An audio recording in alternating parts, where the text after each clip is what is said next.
রাজধানীর ইসিবি চত্বরে নির্বাচনী পথসভায় বক্তব্য রাখছেন বিএনপি চেয়ারম্যান তারেক রহমান। সরাসরি যাচ্ছে সেখানে।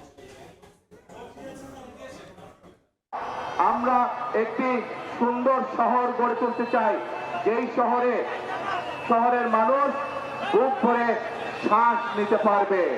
প্রিয় ভাই বোনেরা, এখানে একটু আগে সালাম সাহেব বলেছেন এই এলাকায় খেলার মাঠ নেই।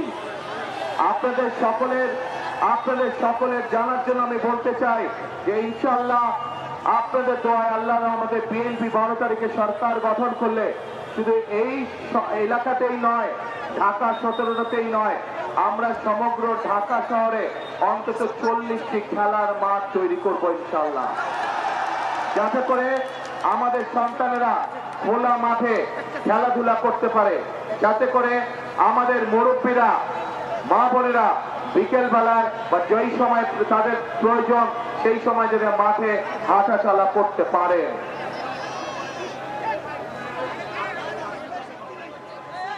প্রিয় ভাই বোনেরা, এই এলাকার মানুষের আরেকটি দাবি আছে।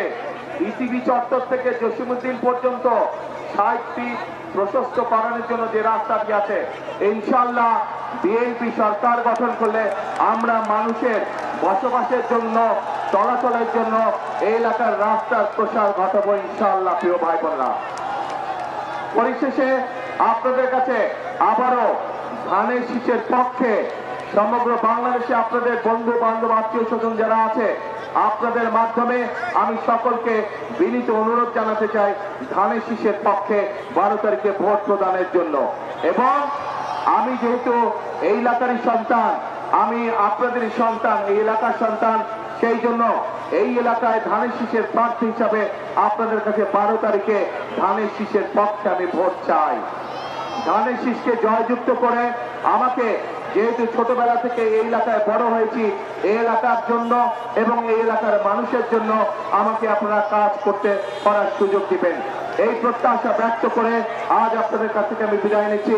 ইনশাআল্লাহ আপনাদের সাথে দেখা হবে। দোয়া করি আপনারা সকলে সুস্থ থাকেন, ভালো থাকেন। আমার জন্য দোয়া করবেন যাতে আমি এই এলাকা সহ সমগ্র বাংলাদেশের জন্য, বাংলাদেশের মানুষের জন্য যাতে আমি কাজ করতে পারি। আল্লাহ হাফেজ। বাংলাদেশ জিন্দাবাদ। বাংলাদেশ জাতীয়তাবাদী দল জিন্দাবাদ। আসসালামু আলাইকুম।